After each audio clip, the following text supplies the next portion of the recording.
You're listening to the Michael Papinchak Show.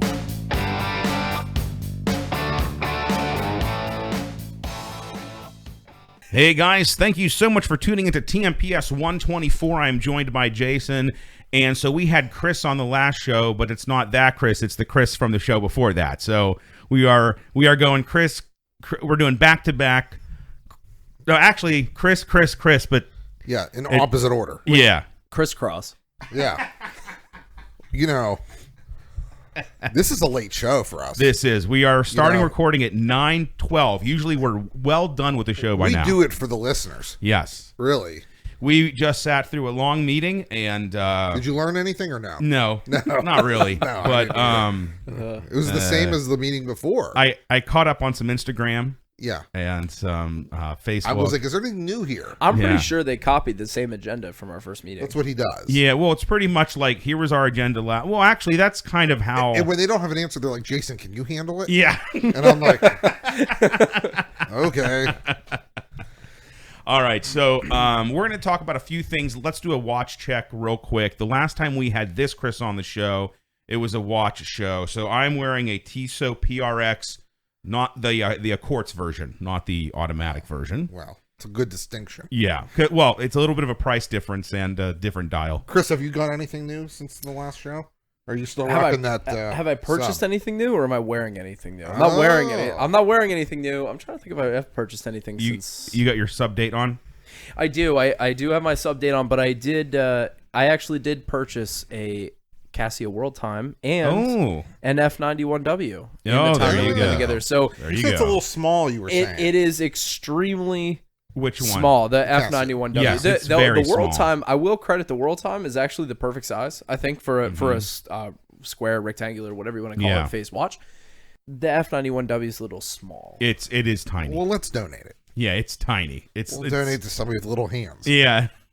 Kona can wear it. Yeah. That's her watch. It's really... Well, it's actually kind of... And Mike, you've got one too. So yeah, it's actually kind of nice to have in the collection because realistically, that has to be the most affordable, iconic watch that you can buy. Yeah. I mean, if you look up any list of inexpensive, affordable, iconic watches, that's always on the list. Well, it's been worn by presidents and questionable people alike. Yeah. Oh no, it's been worn by all different kinds. Yeah, it's been worn by pretty much everyone. So I think I have to say that it's historically significant, although too small. Really, yeah, it is tiny. Just my opinion, it is tiny. But same with like the Timex Weekender and that Timex Q that I just recently purchased. There's a lot of watches that, you know, those Vostok Russian watches that I bought. I've got one of those too. Yeah, the Vostok Scuba Dude Amphibia. You know, not a lot of money, but as far as historical, like horologically, you know, they are significant. And you don't have to spend a ton of money to have an interesting timepiece. Yeah, I've got a what do they call it? A Seagull 1963 as well. Have you ever heard of these? No. It's probably the most affordable mechanical chronograph you can buy. What is it called? So it's called a Seagull 1963. I want to look this up. They were made by the Chinese military. It's actually a copy, I believe, of a Valjoux movement, but the Chinese made it for their military in the 60s. And it's a manual wind column wheel chronograph. Take a guess how much one of these costs. I mean, entry-level chronograph. What do you think when you think entry-level mechanical? At least chronograph? $500. At least 500. Well, I think. What mechanical? Well, that's what I'm saying though. But think about the most affordable mechanical chronograph you can name. But you say at least $500. That's fair. Mike, what do you think? Well, I'm looking at the website here, so I can tell you exactly what I could buy one for. It's just under $300. That's amazing. Yeah. For now, I mean, well, see, to be fair, I'm looking at the 42 millimeters, and they're around $350. Yeah, you can get a sapphire crystal on them. I have the 38, I think. The 40 millimeters are between 300 and 400. But these cheaper ones are not chronographs. You know, these smaller watches are really starting to come back. You know, we had the big watch craze for a while. Yeah. Now it's like, well, and the big change, I think, was the I know we're gonna bring the topic back to Rolex already, but the That's Explorer, the Explorer went from a 39 to a 36. Yeah. I think that was big news because I don't know everything about the watch market, but I will tell you, I really think that Explorer 39 is going to be worth some serious money someday. Really?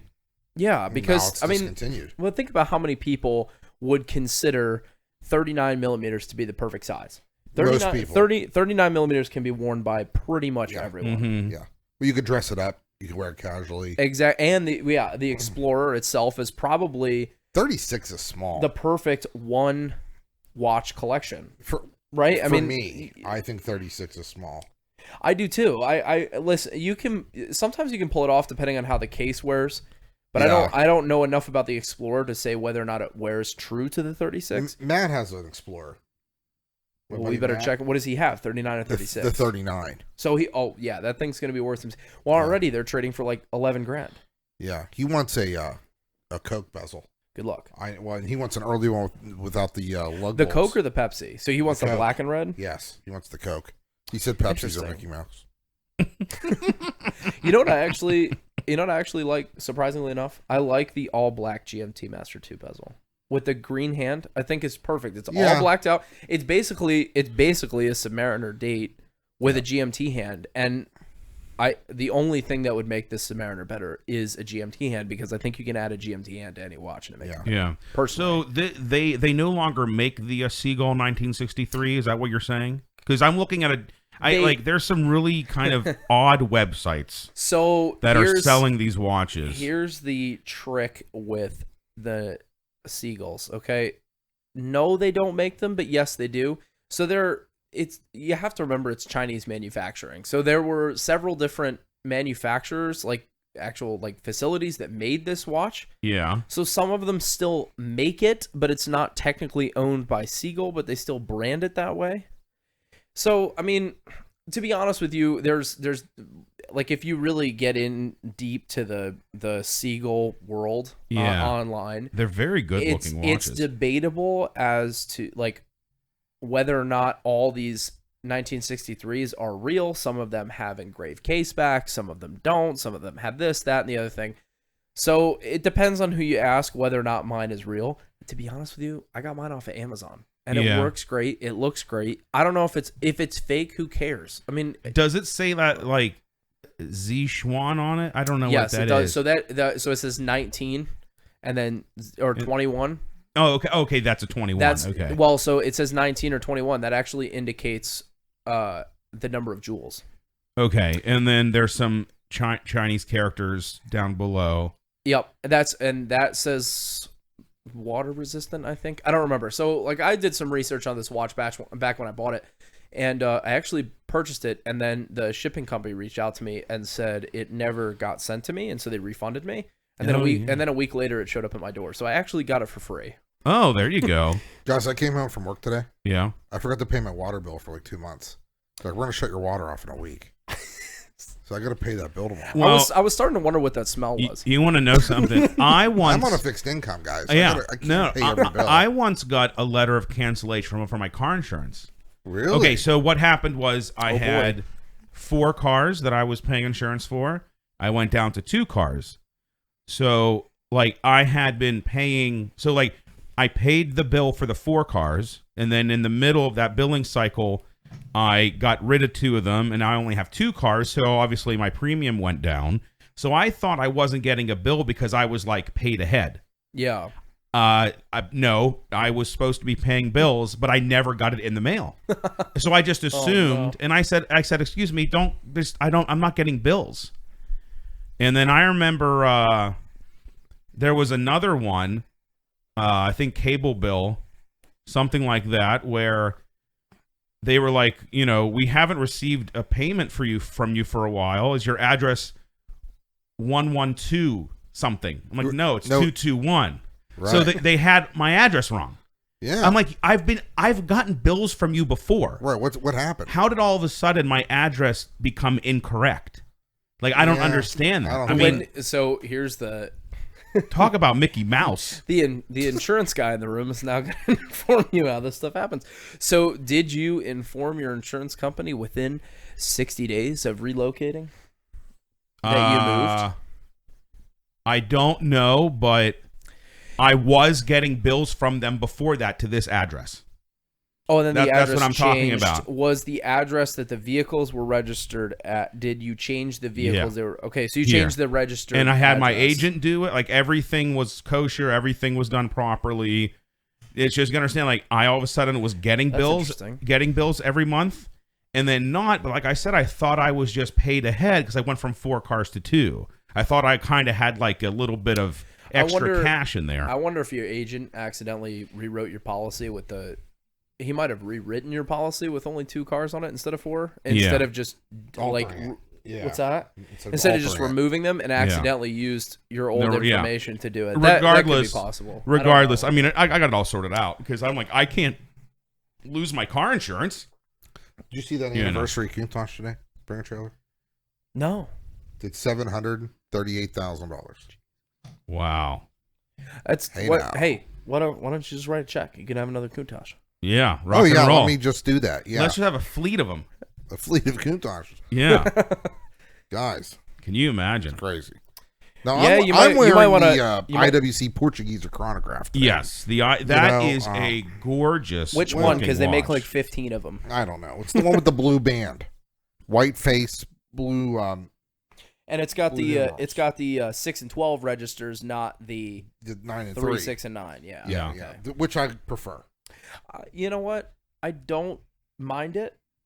It's just awkward to look at because all of the typical chronographs you look at are either 3 and 9 or 3, 6 and 9. Yeah. Or in the case of the Daytona, it's because 2.756 and it's because 9.7. The word Schaffhausen is so right. long they need the space to write it. Is that the actual? I mean, Schaffhausen is a big. I've actually been to Schaffhausen, Switzerland. Beautiful. You're beautiful a big deal. city. We know. Wow. Well, unfortunately, he always has to drop a bomb on us. Well, a one-upper. Wow. Listen, no, that's not a joke. I was telling you guys about that funny bit from Brian Regan about if you've only ever had 2 wisdom teeth pulled, there's going to be someone who swoops in with a 4. Yeah. And then he goes, I had 5. I'm like, Jesus Christ. How about the guy at the picnic technically over the weekend? Yeah. What's that? The one-upper at the one picnic over the weekend. Oh, man. Yeah. Oh, yes. Yeah. He was telling me, he's like, why are there water spots on your car? Yeah, did you wash that thing yet? Fucking rain. I don't know. Did you wash that thing yet? Yeah, it looks like shit. Yeah. Like, I don't wash it every day. Stupid Mercedes. Yeah. So I've been looking at these IWC pilot watches, and they're just stunning. They're stunning to me. I'm actually concerned why you don't have one. Why I don't have an IWC. That is true. Well, that is true. I really should it's have a missing one. jewel. It is. It's missing in my collection. You know Thanos? Yes. Yes. Yeah, like the jewels or whatever. It's an IWC Infinity Stone. Yeah. Affinity or whatever it's called. If we had a 5, how many Infinity Stones were there? 5? Yeah. I don't know. 1, 2, 3, 4 fingers. I'm not sure. 1 thumb. I think there was one Are in the they middle. Affinity or Infinity? No, there was 6. Wasn't there one in the middle of the glove too? Infinity Stones. Yes, 6. 5 fingers and 1 in the middle. What are the 5 Infinity Stones of the watch world? Obviously Rolex. Oh, well, Rolex, AP, VC, Patek, JLC. I would say IWC instead of JLC. Well, we're missing a 6. Wait, hold on. Start over. Rolex, They've AP, made some serious Rolex pieces, though. They AP, do. Wait, Rolex, AP, Patek, VC, Vacheron. Vacheron Constantine. Okay. Patek. JLC. JLC. JLC definitely And because then IWC. But what about Cartier?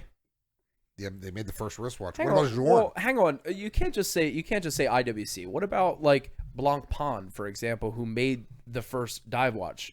Yeah, see, I think this is just too. I like IWC, but that's a big step to say that they're one of the most 6 essential brands you have to own.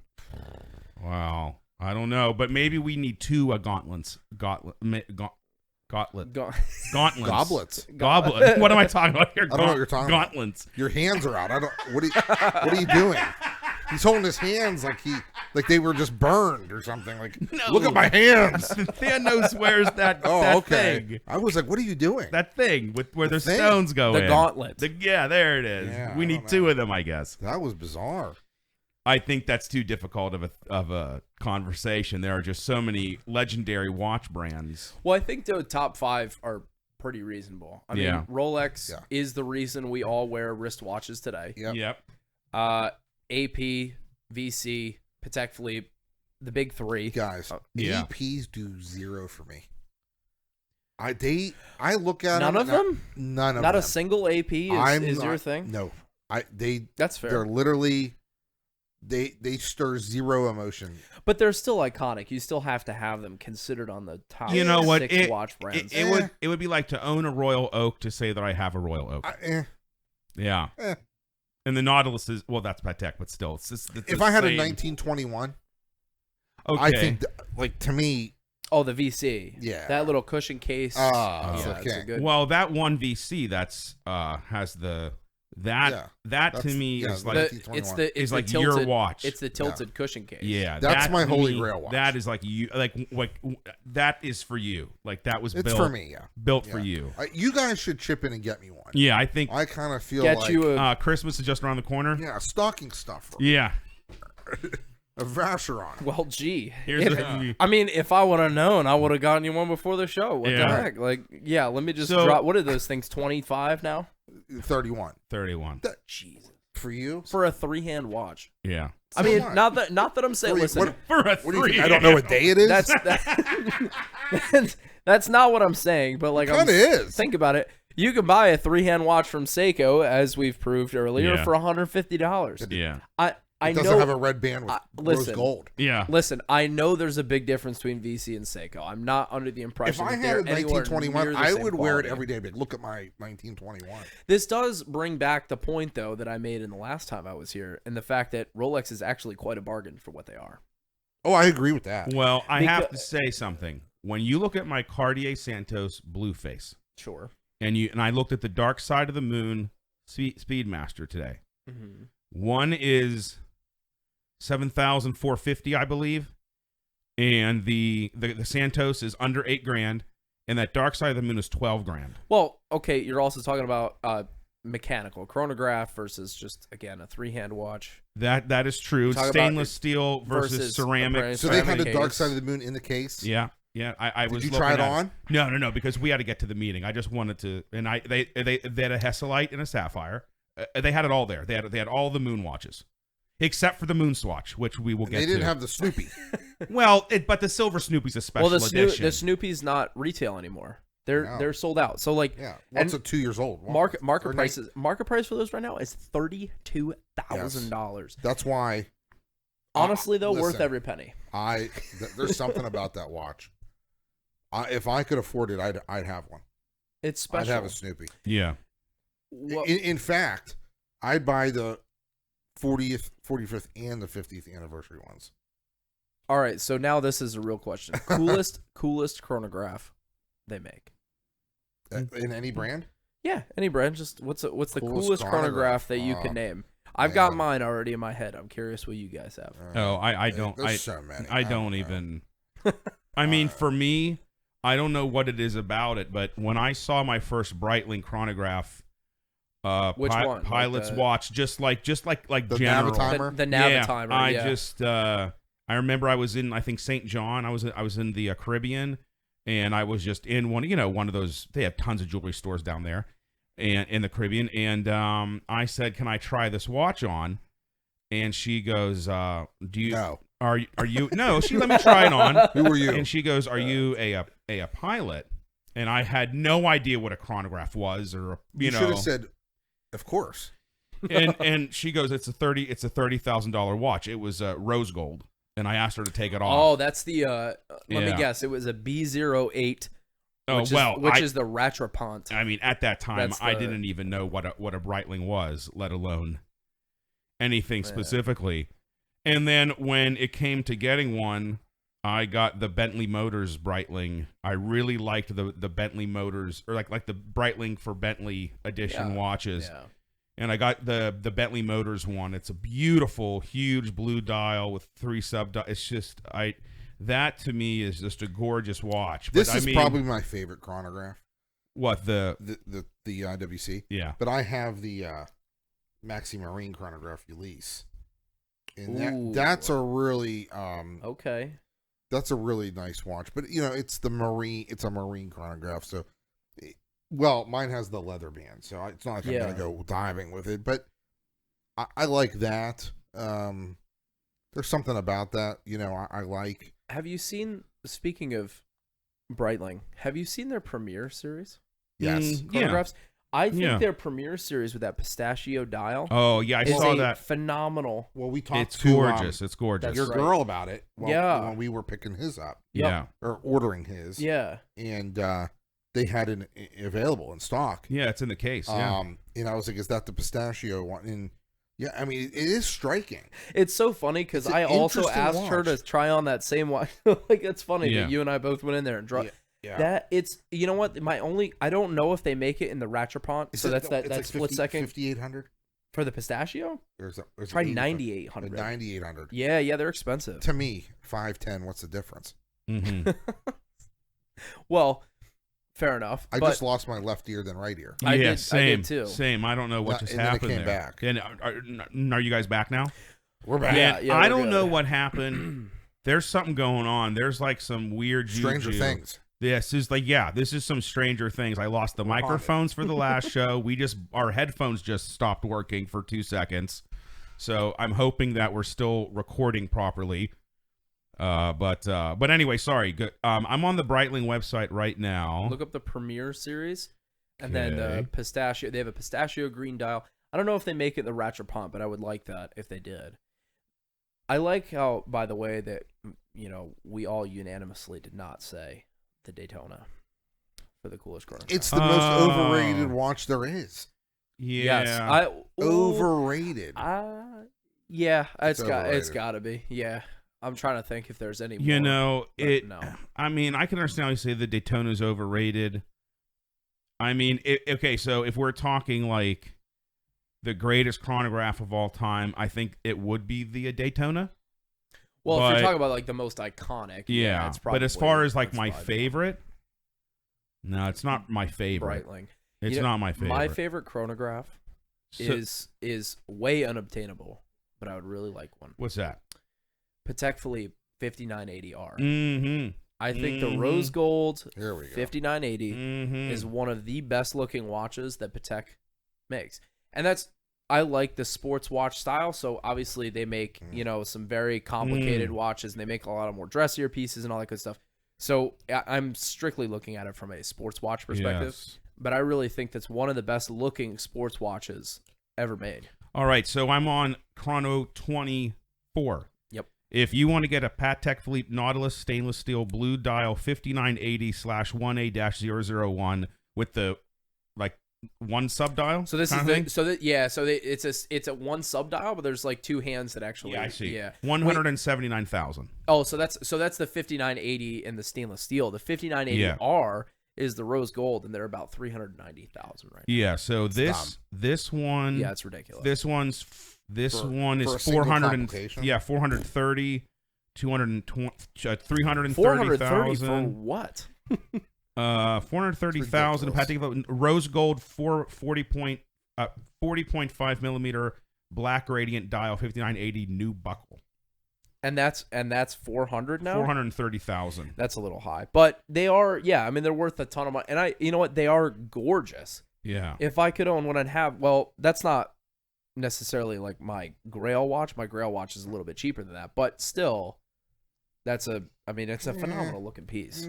Yeah, I mean, that I would still prefer the 5711. You don't like a 5980R? Dude, Doesn't do much It for me. doesn't. It's not blown out Well, that's enough. a Patek. It's not an AP. It's not blown out enough. So what it just doesn't. what Patek would you have if you? So you're not. I mean, you're clearly not a sports watch guy, which is. I mean, like so. Well, we just talked about the overseas. That's a sports watch. Sure, but do you like the I overseas? love the overseas. Well, what's okay? So let me ask. But then, my eye goes to a dressier piece. that's just what that's I fair. do. I wish I Yeah. could pull off dressier pieces. You can better. if you didn't wear jeans and a t-shirt. Yeah. But I always wear jeans and a That's t-shirt. your uniform. Yeah. Well, It's a joke. and I to mean, be it's a honest, compliment, really. 'Cause no, you're right. I'd love to It's- wear jeans and a t-shirt every day, to be honest with you. Then I asked your fiance. Yeah. I said, no short pants Oh, for guys. Chris? No, she's like, of course not. Guys, She was very adamant. No. guys, Pants only. Yep. this green face 5711, $707,000. Yeah. I'm pretty sure you can get a new green face 5711. I think Well, that's the current edition. I think they discontinued. Well, no, they discontinued the blue. And the new one is green. If you want to go to an AD, I just and get ordered a brand green new dial one. watch. Well, green's in. Okay, so the 5711 blue face which is what I would want. No chronograph or anything. Just under 200,000. 185, 170, 170, Oh, for a 170. three-hand watch? Yeah, look, this one. Check this I'm out. not. Check this out, guys. Yeah. 40th anniversary, single sealed platinum, Yeah. $875,000. It doesn't shock me. Wow. Well, listen, what I'm Wow. saying about Wow. three-hand watches, I'm poking fun at the fact that, let's face it, if we're real about it, our hobby is buying archaic pieces of technology Yeah. for absurd amounts of money. Yeah. Like, to be honest with you, if you spend the $15-$20 it cost you to get a I think I paid $15 for my Casio World Time on Amazon. Yeah. It came in 2 days. Yeah. Okay. That watch has a world time function. Yeah. A chronograph, quote unquote, stopwatch function, Yeah. right? 5 alarms, a 10-year battery. When do Yeah. we ever use the chronograph? Do you ever use yours? No. Oh, I just like how it looks. Yeah, you don't I just like the look fiddle of with it. No. Well, You I don't mean, just, like, I poke mean, it. I mean, will, but this dive bezel makes it around the around every once in a while. I just kind of fidget with it, yeah. I like to hear the clicks. Yeah. I just like the look. Not all of us have that. So, guys, that pistachio Premier Yeah. with what looks like brown crocodile, or maybe it's brown leather. I Yeah. can't really tell, or alligator. Yeah. 8,600. Yeah, 86. Yeah. Oh, okay. $300 a month on a firm. Oh man, that's Well, Okay, so no, I better just A pre-qualify now. That's Listen, so a tempting. firm is garbage. They charge you like No, I use it. 28% for what? Oh, well, No, hold I don't on. think- 6 months, no interest. Well, hold on. They do have no interest Yeah. options. Obviously, it's Okay. going to be a higher payment. Yeah. But Yeah. if you want this watch and only want to spend $30 a month, even if that's possible, I'm kind of Yeah, exaggerating. they charge you It's gonna like be 30% It's a interest. That's huge interest. Huge interest. a firm only goes up to $15,000 watches, though. Oh, see, I well, didn't know that makes sense. Yeah. I mean, that makes Well, sense. see, I'm never shopping for anything over that because I don't have that kind of money. So, Oh, you know. Oh, here we go. I like to hear the clicks. This Um, guy. Yeah, Yeah. I like it. Yeah, I think You this is an alligator strap. I think I so. would rather have your watch than a Daytona. Well, that's because you're sensible. Well, of course. Yeah, I mean, that's, Please. I mean, to be honest, listen, Sensible. I mean, that's when the. you think of my name, you think sensible individual. Well, Yeah, I wouldn't go right. that far, You're but right. Okay, for an unworn stainless Panda dial Daytona, ooh, 47,000. Panda dial. There I you like go. the old. I actually like the previous gen Daytonas better than the ceramic bezels. You like the steel? Yeah. The steel bezel. Yeah. You know what? I I don't. Well, don't this like says- any of them. It's not like I. No, if somebody was like, you have to choose one, give me the old one. If I had to choose one, I would want Zenith Daytona. So Oh, the here's El a, Primero. here's a Daytona that I would really like. Ooh, Okay, yeah. so this is a very little known fact, okay? So I think it was I want to say in the 70s, the 60s or the 70s. Daytonas nobody wanted them, right? Right. So it was kind of funny because apparently the story goes that if you were a good negotiator, you could go into a Rolex dealer and buy another watch and get a free Daytona, okay? Wow. And so they used to make the Daytona, like they still do today, in 18 karat gold. Okay. For a very, very, very brief period in the United States, they offered a 14 karat gold option. Okay. Those 14 karat, I think there's like less than 200 of them or something in the world. Those 14 karat gold Daytonas are worth an insane amount of money. Cool. Because they didn't make very much, but it's hilarious because, you know, they're worth more than the 18 carats solely because they're so rare. Limited numbers, yeah. But it's that if I were to have, like, if I had to have a Daytona, I feel like you'd have to find, if you could find one for less than $1 million. I'm not sure how much they're worth, but I'm sure it's close to that number. There's no way a Richard Mille is worth more than a 14 karat Daytona.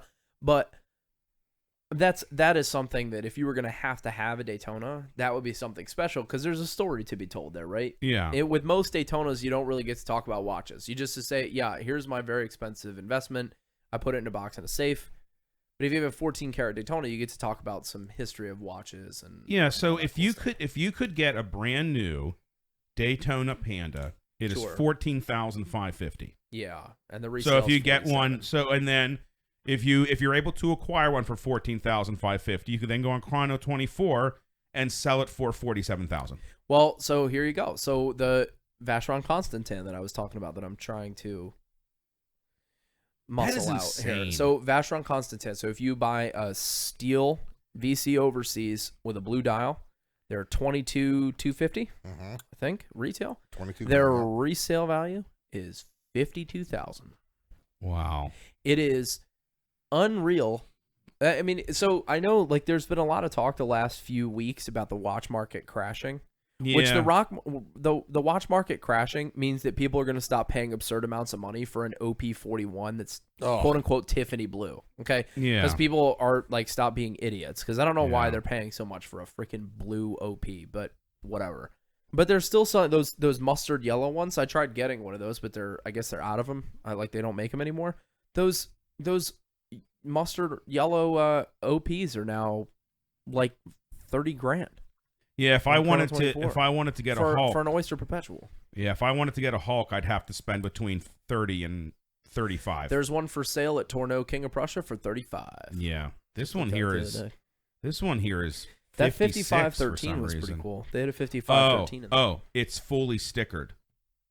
Thank goodness. There was an episode of Gray Market about this, and they were like, so they not only sell to like us, like private customers, but they trade between other gray market guys. So like other guys who do watch flipping and aftermarket watch selling.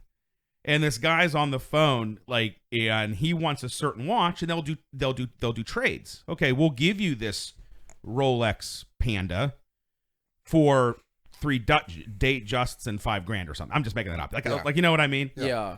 And this guy's like, no, gold Seikos fully stickered. Like, we don't care about Seikos or fully stickered. Like what does fully stickered mean? They have this whole thing we could just put stickers on it and call it fully stickered. So this one's fully stickered, and it's $56,000. Where this one is $35,000. Does it have stickers on it? I don't really know. Insane. Yeah, I have no idea. A lot of money for a watch that was initially $9,800 because that was before the price hikes. Yeah, because now the Submariner date is I think $10,100 or whatever. Yeah, retail. I feel Rolexes used to be much more affordable, and I'll put that in quotes. Like, was the Datejust always like $13,000? No. Yeah, I feel like it really wasn't. Well, everything went up. But you gotta calculate for obviously steel's the new gold, man. Yeah, that's true. Well, that's true. But I mean, watches inflate price just like everything else. I mean, they move up in price just like cars, for example, right? Back in the 1960s, you could buy a Ford Pinto for like $1,100, $2,000, whatever it was. I don't know, somewhere around in there. Like today you couldn't even buy a Datejust for that amount, but they're going to increase prices as the price of everything increases. But I think it is kind of wild to me, like, certain models and how expensive they are. Like, Datejust is what? Retail. Are you on their website right now? A Datejust is $13,000. Just a steel, or is that's the steel and gold? No, that's the steel and gold. Okay, so a steel and gold Datejust is $13,000. Okay, retail, a gold date is like $40,000. Yes, which is ridiculous. I understand that the date is an iconic watch, and I love the date. Yeah. But is it really worth that much more than a Datejust? Like, is it that much more complicated to add a day wheel? Right, that's my because Seiko and Hamilton seem to do it for nothing. Right, but they only use precious metals on day dates. Sure, but let's get a Datejust. So let's get a Datejust in steel and gold. Yeah, right, so if you want a 41 millimeter stainless steel Datejust, $81.50.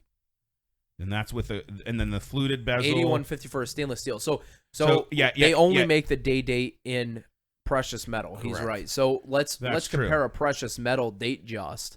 Okay. To, and then if I know exactly how much. So a Datejust, guys, with the green dial and white gold is. Check how much a fluted bezel is. Regular bezel, smooth, 8,150. Mm-hmm. Fluted, 10,250. Yeah, but it's white gold. Yeah, that's the fluted bezel has. It's white gold. It's roselium or whatever they call it. Roselium, something like that. I totally missed that. I'm sorry. I totally missed that. What is your first day on the job? Hold on. I'm doing my best here. Check this out. In March of 2010, a Rolex Hulk just this Submariner was 4,200. What? So they have on Chrono 24, they have like a price chart. Yeah. So by the time we get to it hits 10,000 around 2018, and then its height was in 2020 in April, and it's actually gone down. So the market has gone down. So that's what everyone's from talking about. 34 to 32. Well, that's all I'm saying. Everyone's talking about the market crashing in watches. Really, what that means is if 5980R, for example, went from 400 to 380. Yeah. Or 390. Like is that a lot of money for the people who own those watches? I mean, is that it's not a big margin? Is it, it's like, let's say 10, 15, maybe $20,000 off that price? That might be a big deal if you're a gray market dealer and you're now losing that margin. Yeah. But for real people that are buying these watches and let's say people are investing in them like long term. Yeah. That's nothing. All right, so a day date yellow gold 37,450. Yeah, exactly. A white gold 40,350. Ever rose gold 40,350. That's the one, man. And if you want the platinum, price on request. Price on request. Yeah, so that's that. So the platinum day date is my grail watch. If I got a platinum day date, I would stop collecting watch. That's it. No, I would want the yellow gold fluted bezel. I don't need diamonds on my bezel. No, that actually their diamond bezel looks really silly. And I would go. I've never seen a diamond bezel that looks good, to be honest with you. My Cuervo is a diamond bezel. Or no, I would say like an invisibly set, because yours is invisibly set, not the studded. I don't like the studded. I like invisibly set or baguette cut. All right. I don't like the. I understand. Would you go with the yellow gold dial with the markers, or the champagne colored dial with the Roman numerals? See, my Datejust has the markers, so I think I'd go with the Roman numerals. I want the day date platinum with the baguette cut hour markers, because I think they make that. Yeah, the baguette cut hour markers and the motif dial, because they have like a little squared off dial, like it's a bunch of little squares. I think that's the perfect watch, and it also says I know what I'm doing. Oh no, you know what? Like, 41,900. If you're going to spend this much money on this watch, I might as well go with the champagne-colored set with the diamonds as the markers. Yeah, the baguette cut hour markers. Or really just get it iced out. Are they diamond paved? The whole dial is diamonds. The Bave dial. Wait, so you want a platinum day date? Yeah, platinum day date with they obviously come on I think they actually come on the president. Presidential bracelet, whatever bracelet. Yeah, so they always people call the day date the presidential or like president, but that actually the yellow gold. That refers to the bracelet, right? Not the watch itself. Well, they call the yellow gold with the champagne dial the president. Okay. The president, because he wore it. A, it's the presidential bracelet, and B, a lot of presidents wore that particular watch. So. All right, so we are gonna get Chris here a Rolex Day-Day 40mm platinum. The ice blue motif dial president is 109,000. Yep. This one here, ice blue, 170,000. That's the market price, though. I'm pretty sure. This is the Chrono 24 price. So I did. Yes, the market price. I looked up. I had to do some research, but I looked up how much the platinum Daytonas are worth. So retail. So it turns out the platinum Daytona, or the Platona, as most people call it, is around like 74,000 retail. Okay. Which is insane because they're almost $300,000 depending on which one you have on the market. Like the baguette cut. So if you have the baguette cut hour markers on the Platona, I think they're like something between like $260,000 to $300,000. But their retail price is under $100,000, which is crazy. Okay, so I just typed in. I kind of want to see what is the most expensive watch on Chrono 24. Do they have one of those? What's that Patek Philippe Grand Complications? It's probably a platinum Longa. Ooh, like a Longa 1. Well, or a Zorn. Have you seen the? Well, I don't know if it's on Chrono 24, but what is that? Patek Philippe Grand Complications, whatever they call it, I think Grandmaster Chime, and I think one sold at auction for like $33 million. Okay, I just saw a watch for. That's insane. Yeah. Okay, here we go. A Jacob & Company Billionaire 2, $9.5 million. Yeah. Which is basically just it's a goofy looking watch. It's really goofy. It's just invisibly set diamonds. It's just you're basically bracelet. just wearing a bunch of diamonds. You're paying for VVS 2 diamonds. Yeah, and then this is actually a table clock, $6.6 million. What is it, FP Journe? That's a great company too. I love it, Jordan. I don't think that's Clock Leroy à Paris. So just some I don't know. Let me see if there's who's a out date. there collecting. Oh, guys, year of production 1740. So whoa, yeah, so that's old. That's cool. And then there's a $5 million Patek, $4.3 million Vacheron Constantine jumping hour pocket watch. Yo. $4.1 million Patek, $4 million Richard Mille with a dragon, and a bunch of Jacob & Co. Here we go, $3 million Rolex Daytona. Let's see. What is it? Is it that Paul Newman? It is in 1979, and that's an approximation. Is it a Paul Newman? I don't know my Daytonas well enough. I don't know. I wouldn't know if it was a Paul Newman. Yeah, who cares? Yeah. It's not even worth it. Hey, are you going to Porsche parade? Dude, it's got all the papers and everything. Chris? What's that? Will you be at Porsche parade in the Poconos? When is it? It's like the 11th through 15th this month. I don't think so. I'm going. I can be. Maybe. Yeah, I'll check. Let me check back with you. I'll be there. These Jacob & Co. watches are literally just diamonds. They do zero for me. How many diamonds can you shove onto a case? I like the Jacob & Co. What do you call it? He has all these Bugatti watches. No, not. I don't like those. No, it's the Godfather one. I think it's cool. That's cool. It plays the music. That's or whatever. cool. I like that brand that the Parmigiani. Yeah. Here you go. This is. Do you know about them? What's that? Those Parmigianis. I don't think so. Maybe. Well, here. So I found exactly what I was looking for. The most expensive watch ever sold, which I was right. Yeah, it's a Patek Philippe Grandmaster Chime, 6300A 010, selling for $31.19 million at Only Watch in 2019. Jeezy, crazy. Yeah, that's what I'm like. What, they only make one of them, or what the hell? Only Watch. So have you ever heard of Only Watch? It's actually kind of a cool thing. So it's an auction that happens every year. It benefits charity, and a bunch of big names will make only one watch. Yeah, one off. And they'll Actually, Tudor had a great one last year or 2 years ago. They had a full ceramic case and bracelet watch and dial. Yeah. It was really cool. Oh, you got a pop up here. What's that? Let me see. Wow. Yes. Okay, I've seen that. Yeah. Apparently, this is what the royal family wears. What do you care about the royal family now? Wait. The only thing I care about is what the royal family drives. What? Right. Rolls-Royce, baby. What was Napoleon's watch again? Breguet. Breguet? Breguet. I don't know how to spell it. Napoleon. Can you imagine people who've worn our watches? Marie Antoinette and Napoleon Bonaparte. Okay. That is incredible. You fuck. That is really if that's well, I mean that's so. Breguet is the company that he invented the tourbillon. Yes. Yeah, which is a silly but very impressive feat of engineering. Well, at the time they didn't know it was silly. Yeah. Yeah, well, I'm saying that now. Yeah, like now in context of doesn't it now it's just a show doesn't it off. not work if it's upside down or if it's like this? It doesn't really do anything at all. So the whole point of the tourbillon cage was to counteract keep gravity. the balance. So the the balance wheel is affected by gravity. So it's kind of like think of it like a washing machine that's front loaded.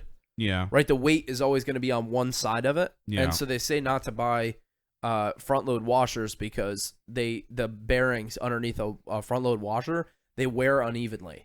Because the water's always sitting on the bottom. So that's why you buy a top load. Same thing with a tourbillon cage is it's making sure that no matter what position your watch is facing, it should be getting relatively even wear across the tourbillon or across the Okay, so you're saying field. that so in 2021, AP made a Royal Oak Jumbo extra thin only watch, meaning yes, they made a unique piece, one watch, a unique piece. So this is it.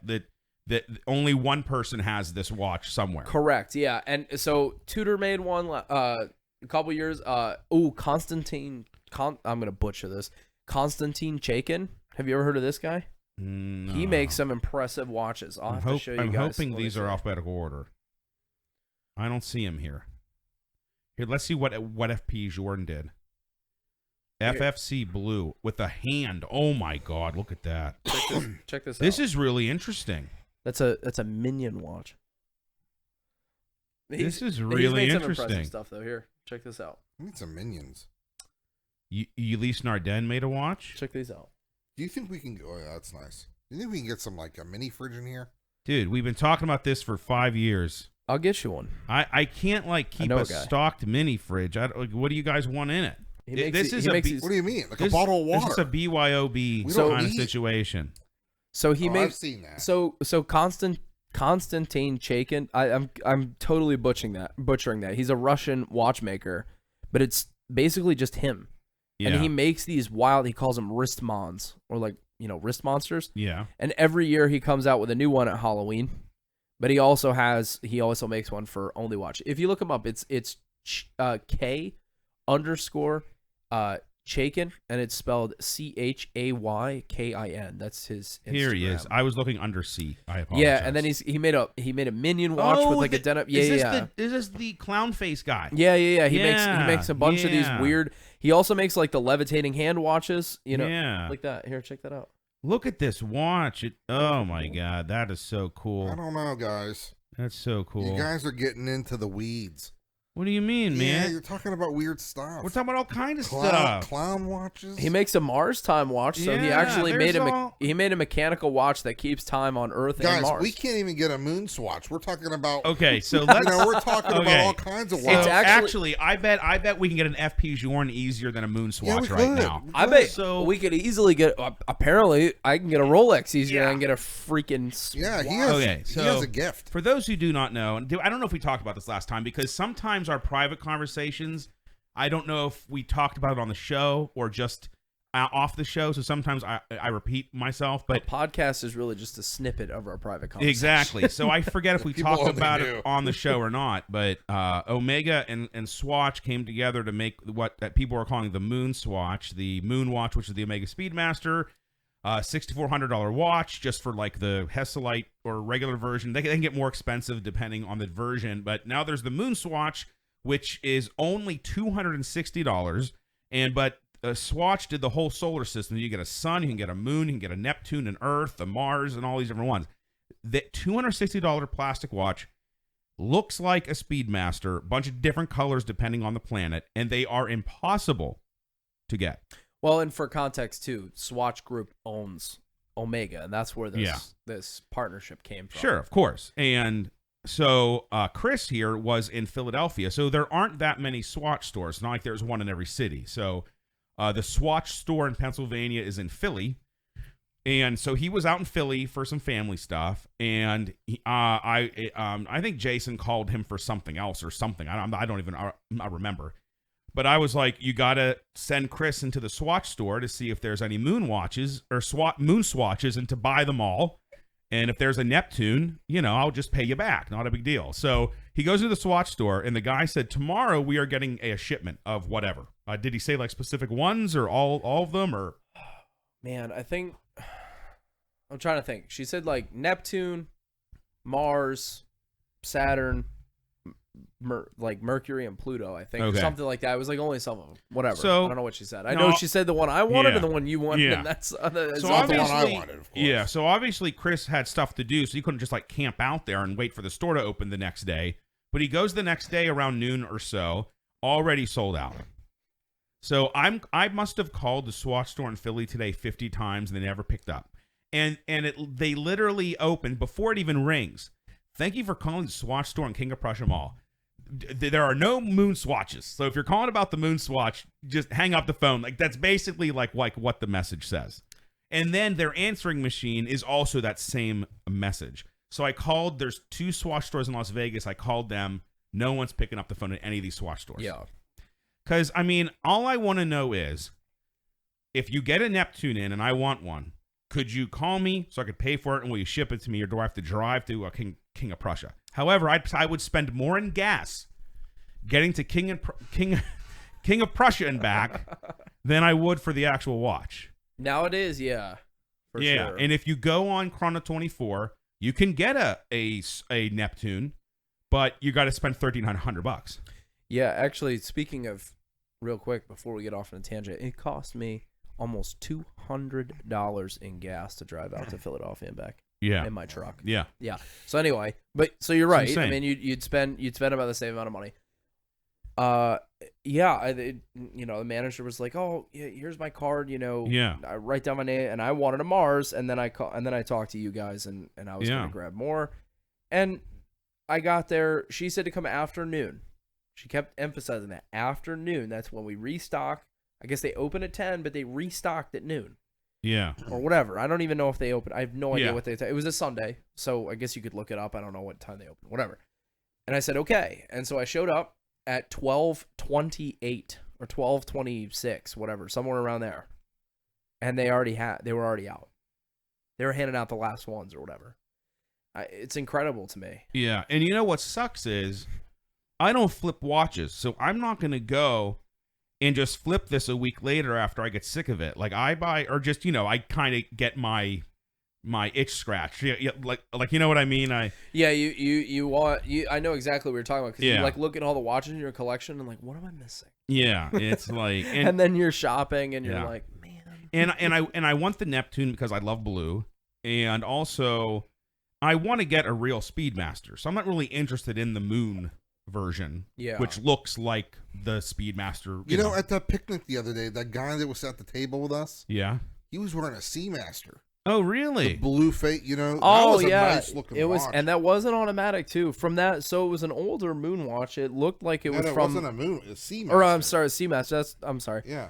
It was an older Seamaster, so I'm assuming like kind of late 80s, early 90s, which is right around the time that the Seamaster was like a big deal. Only like 10 years old. No, it was older than that. You don't think? No, it was like that bracelet looked pretty old. I don't know. I think he put it on one day and never took it off. That's probably true. I mean, I live that story. That's what I mean. I mean, that might be like his just. I'm buying one good watch. Well, I told you this is an interesting story. I told you about. I might have told both of you already. The Torno King of Prussia. They had a Submariner 5513. Yeah. Untouched bracelet. That watch is from 1964. Ugh. And the bracelet is untouched, and all they wanted was 20 grand for it. Now, I know 20 grand is obviously a lot of money, but for a vintage Submariner that's untouched, so I guess the story that they told was apparently what they think happened was that it was owned by a professional diver, and professional divers at the time would take them off the bracelets and actually put them on NATOs, because the G10 NATO was more reliable than a bracelet. Yeah. Because the reason they designed, if you didn't know this before, but I'm sure you did, the reason they designed the G10, or the NATO as we call it, the way that they did was actually because if you lose a spring bar, the watch will not come off your wrist. The bracelet will.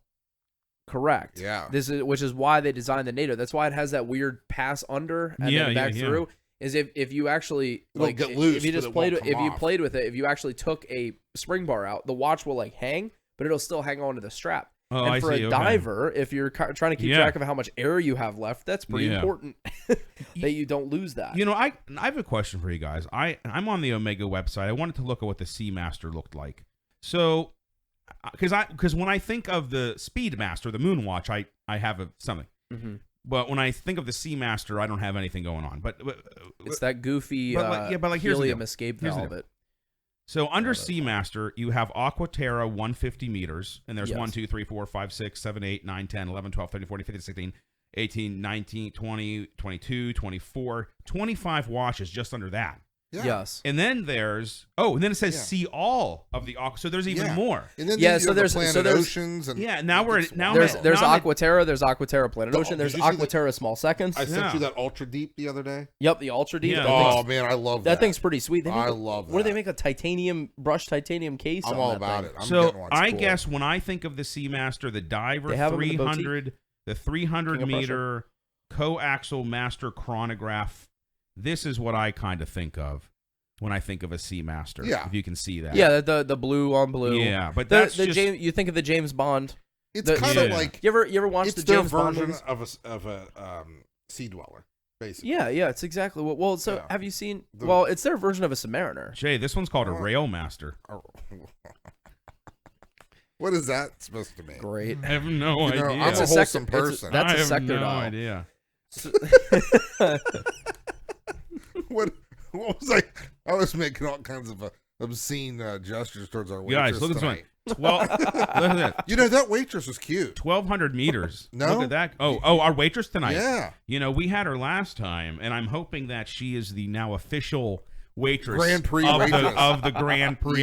Yeah. You know, she's really cute and really nice. Yeah. And does a very good job. Yeah. Doesn't take too long to get things, you know. In and out. In and out. Very focused. Yeah. Is good with the, you know, we had our checks really quick. Yeah. I think she's good at anticipating like the next move. Yeah. Like, so when we asked for checks, she like had them. Like they were like, boom. It's like ready to roll. Well, I don't even wait for mine. I just give her my card. No, Jason actually had a preemptive strike. Yes. He That's what I do. He handed the Well, the I was card. trying to get out as quickly as possible, so I would avoid like the after we adjourn conversations. Yeah, the after meeting. Yeah. No, well, Yeah. what are you He gonna never do? comes down. Mark. What are you gonna do? You know what? Okay. Speaking of watches, Mark has I really like his GP. The Gerard. Yeah, with the Ferrari one with the blue, Ferrari blue Chronograph. face. Yeah, I know. Man, that's a good looking. I thought I watch. was cool. You thought you were cool. We showed up. We had our cool watches I on, got nothing. Rolex and everything. And he's like, "Oh well, I have this Gerard Pirago Ferrari Chronograph, which Yeah. I don't even know what those things are worth." He hit us hard. Jeez. I looked them up. You can get them used for like $2,500. Really? Yeah.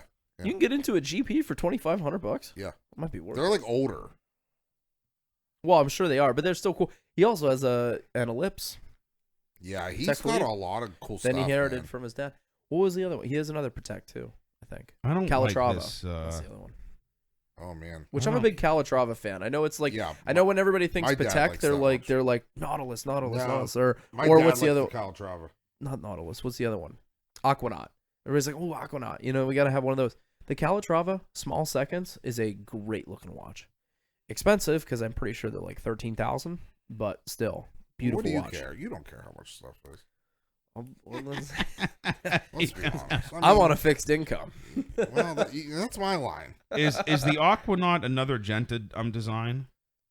It's basically the. I don't want to say it's the same watch because, you know, I mean, tech fans out there are like cringing, but it's Yeah. basically the same watch on a rubber strap. yeah, it's like almost It's a a nice rubber Nautilus. strap. Some of And the I think it's Aquanaut? actually a little Yeah, smaller. Yeah, and it It's- has like the globe effect. Yeah, it's a on very the dial. it's a very similar look to the Nautilus, but on a rubber strap. It doesn't. Do I'm that. fairly certain it's smaller too. Yeah. The Aquanaut's a little bit smaller. than that. Somebody had one at the thaw. Yeah, he had the Remember? green one that's worth like $1 bazillion that no one can get.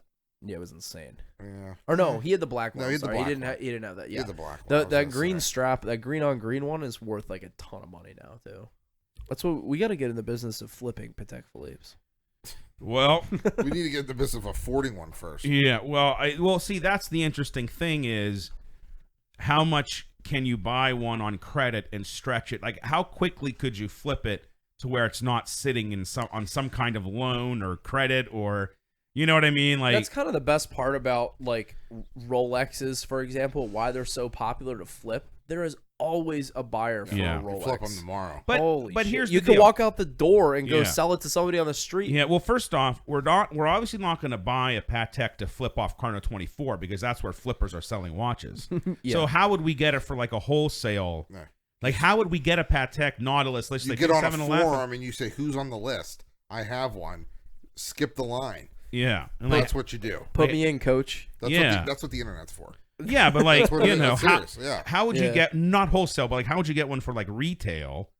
Like how much is a new Nautilus? Same way you get a Rolex retail. You just have to roll up and get rolling. It just depends. Well, does Patek still do ADs, or are they all? I have no idea. No, they do. So they still have ADs, but AP doesn't anymore. They pulled all their authorized dealerships, and now they sell all their own watches. It's like IWC. They pulled them. They pulled them before, and then they went back to ADs. Well, they're pulling back out. That King of Prussia Tourneau has the IWC. Boutique. Yeah. Well, this is interesting too that I learned about IWC that we were talking about. We kind of talked about them before. Why in the world are their three-hand watches more expensive, and not just by a few $100, by like a few $1,000s than their chronographs? Nothing says I use a third-party movement in my chronograph. Like, yeah, it's more expensive for my three-hand. Because that Big Crown, the Big Crown Pilot watch or whatever, which is a great watch. I love the look of them. They're like $8,300 for one of those things. Yeah, the Big Crowns are crazy. But for the chronograph, I had one of their chronographs on my hand. It was like $6,500. What in the world is $2,000? And it doesn't make sense to me. Yeah. So I don't know if it's true and that's a manufacturing thing. I don't know what that is, but I mean, not for nothing, they need to fix that, because most people are going to look at their chronographs and go, like, why is it so cheap then? If you're like, again, your three-hand pilot's watch is so much more expensive. So do they not have a regular Nautilus anymore? What do you, the 57. Well, no, they have. No, they discontinued the 5711. Yeah, so the 5712 now has two subdials. It's 48,730 retail. It's enough to make you choke on your coffee. You know, unless you want to go with the if you have a small wrist, I guess you can go with the lady version. The 7118, 39,000. Man, Kona doesn't like me anymore, man. Kona, you know, Chris. I have this effect on people's pets for some reason. So, and then there's the 5726. So humble. That has sun and moon, 54,000. God, these watches don't look like they're $54,000. As much as I like them. You know what? I said the same thing. What are you talking about? Which brand?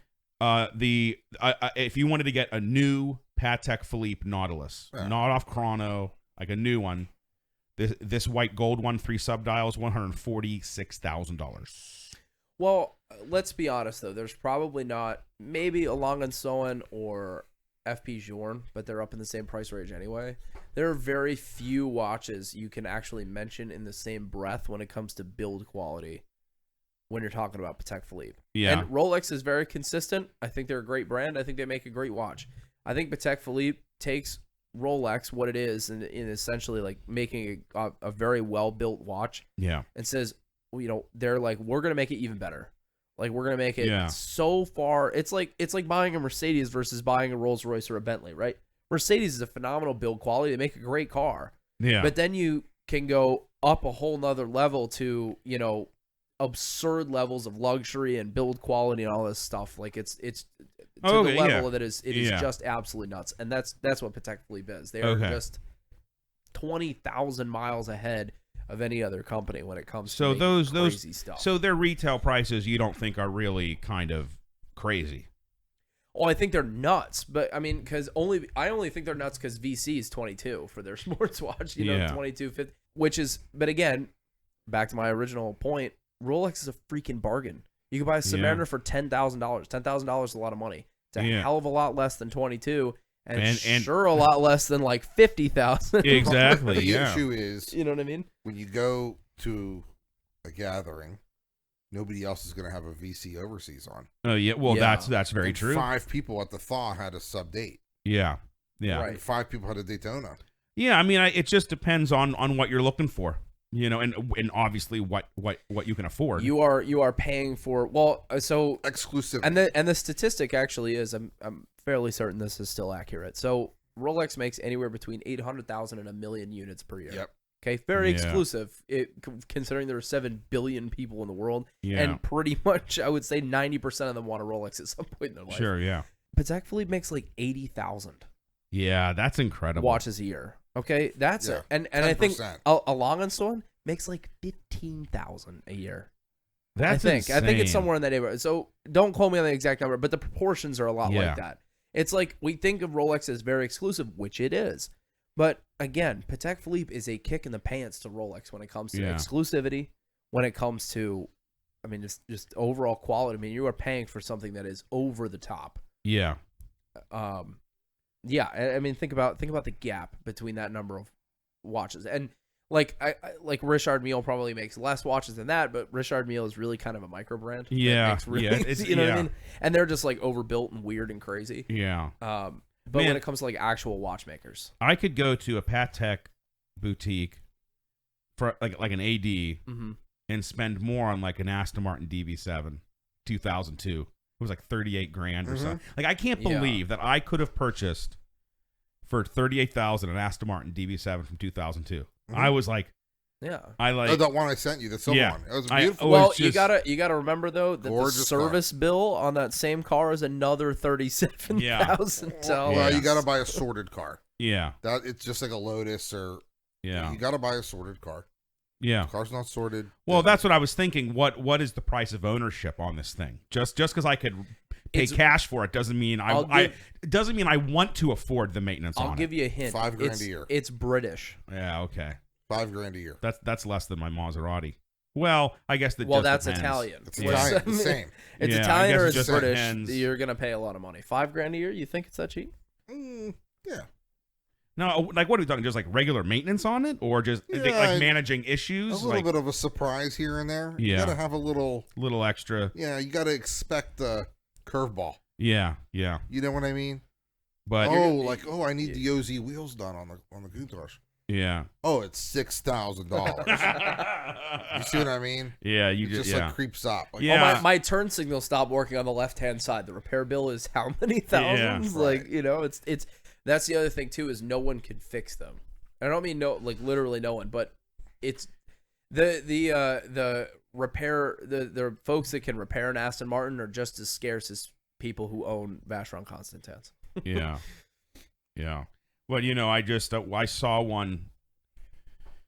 I saw one at that at the Jaguar event, and I saw one, and they look similar. So I'm assuming they're like similar years, similar models, or you know what I mean? Yeah.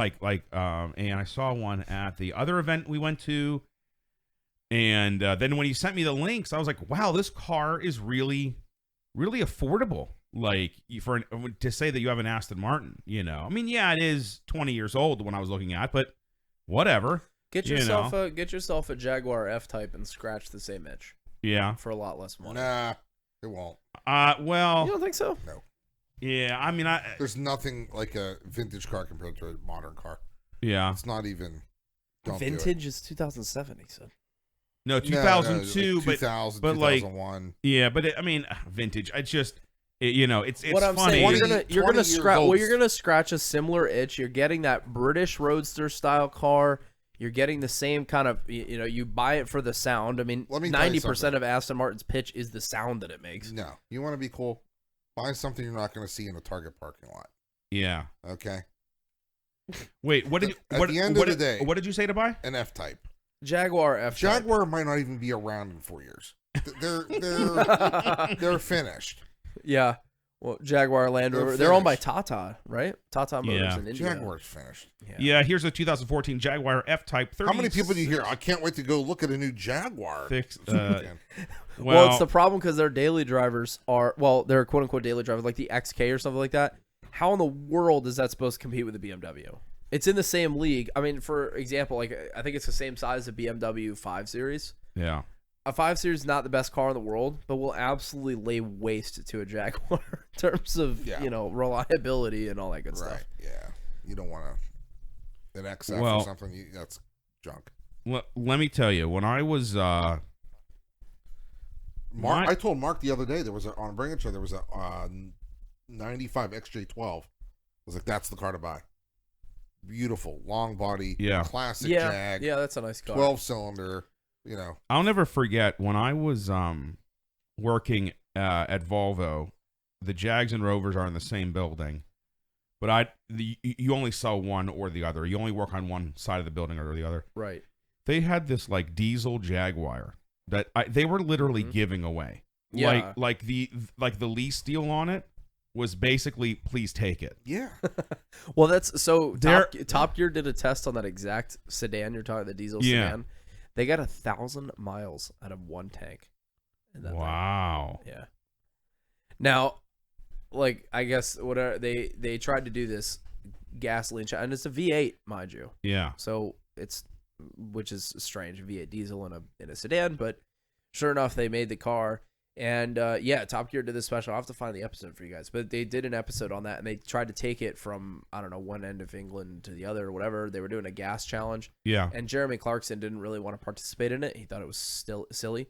So the other two chose like Golfs or e-Golfs or whatever they chose, like those hybrids that they had at the time. This was, in the mid 2000s. So, and then he chose this Jaguar because he wanted to run out of gas by his house so he could just go home. Oh man! And he bought this thing and he goes by his house and he's like driving as fast as he can. Air conditioning is full blowing. Like everybody else is taping up the holes in their car to make it more fuel efficient.